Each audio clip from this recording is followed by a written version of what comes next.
The revenant of the Secateur. The biting wind howled through the district center, carrying with it the scent of snow and the chilling news of a gruesome discovery. The city's unflattering streetlights cast long, distorted shadows on the frozen pavement where the body lay. Viktoria Mikhailovna Rybnikova, a 21-year-old student, had become the latest victim of a horrifying ritual. Detective Sergeant Igor Filatov, a man etched with the weariness of too many nights and too many depraved scenes, knelt beside her. The air stung his nostrils with the metallic tang of blood. "Report," he barked, his voice rauve. A younger officer, pale and visibly shaken, stammered, "Viktoria Rybnikova. Student. Unmarried. Bound." The cuts he trailed off, unable to articulate the horror. Filatov nodded grimly. He'd seen enough. The methodical precision of the torture, the severed fingertips and toes spoke of a twisted mind indulging in a macabre performance. The cause of death, exsanguination. The forensic team worked quickly, their faces illuminated by harsh floodlights. One of them held up a large, blood-caked secateur, a pruning shear used for branches.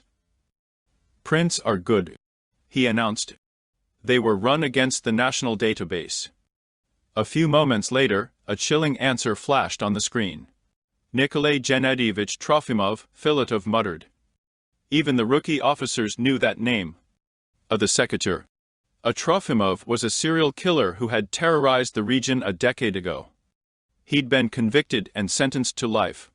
"He died in prison 3 years ago," another officer said, his voice laced with disbelief. "Heart attack. We have the medical report right here." Filatov stared down at the snow-covered body. He was a pragmatist, a man of logic and evidence. But the evidence defied logic. "New victims," someone reported. They all fit Trofimov's profile. Young women, similar physical builds, all found in areas he frequented before his arrest. Then came the eyewitness accounts. Several people claimed to have seen a man resembling Trofimov, gaunt and pale, lurking in the shadows. Filatov authorized an exhumation. The grave was opened. The body inside was indeed Nikolai Gennadievich Trofimov. The post-mortem confirmed the cause of death, massive heart failure. "Damn it!" Filatov swore, running a hand through his thinning hair. "What the hell is going on?"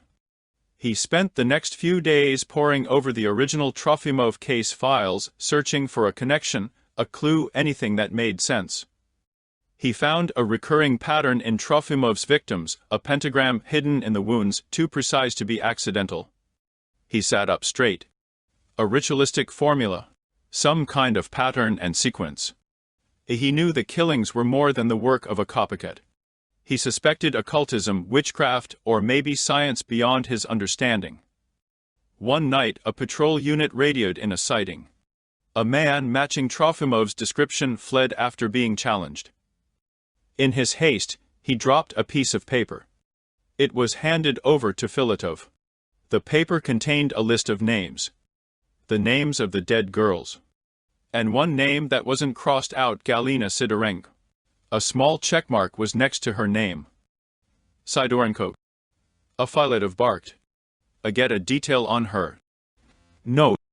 Full surveillance. I want eyes on her 24/7. The team discovered that Galina, like the other victims, fit Trofimov's physical type. She worked as a waitress. The surveillance team was put in place immediately. That evening, Galina was walking home from work. The streetlights flickered erratically, casting long, dancing shadows. Suddenly, a dilapidated green Lada Shiguli S6, as they were known, screeched to a halt beside her. The door swung open, and a figure leaped out, swinging a heavy object. Galina cried out as she was struck on the head. She fell unconscious and was bundled into the car. The Lada sped off into the night. "We have a snatch and grab it," the surveillance officer yelled into his radio. "Sidorenko has been abducted. Green Shiguli heading east." Unbeknownst to her abductor, Galina was wearing a concealed microphone and a JAPS tracker. "Filatov here. I want every road blocked. No one gets out of the city. I want that car found.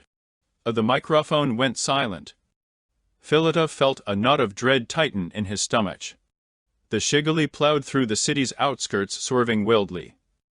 The driver spotted a roadblock ahead, a hedgehog, a mass of razor wire strung across the road. He slammed on the brakes, lurched into a side road and sped along. Tires screeching and spitting gravel. The car smashed into a patrol car, sending shrapnel flying. As the Shigali ground to a halt, the driver's door swung open.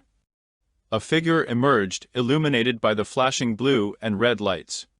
It was Trofimov.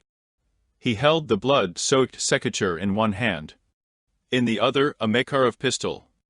His face was pale and gaunt, his eyes burning with a terrifying intensity.